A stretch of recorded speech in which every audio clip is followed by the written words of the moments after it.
Chairman, nito nga lang pong nakaraan, no, merong kumalat na fake advisory na nilinaw na po ng COMELEC tungkol dun sa no national ID, no vote. Kayo na po mismo ang maglaro nito rin dito sa ating programa para doon sa mga kapatid natin na nagulat at medyo nangamba na baka hindi po sila makaboto.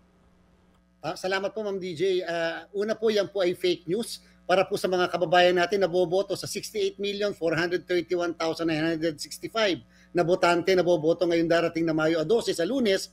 Wala pong kailangan na ID para po kayo ay makaboto. Basta po ang pangalan nyo ay nakapaskil sa labas ng presinto, nasa loob ng presinto, kayo po ay makakaboto. Hindi po kayo kinakailangan hanapan ng mga electoral board members ng kahit na anong uri ng pagkakakilanlan. Kaya lang, maganda rin po ang advice natin, meron din kayong dala naman kahit paano kung meron din lang naman. Baka po kasi merong isang watcher dyan ng isang partido politikal o ng isang kandidato na questionin ang inyo pong pagkatao at pagkakakilanlan, and therefore magandang may handa rin po tayo. Oo, ito pong fake news advisory na ito na kumalat nga po recently. May idea na po ba ang COMELEC sa pakikipagtulungan niyo po sa iba nating ahensya kung sino po ang nasa likod ng pagpapakalat nito?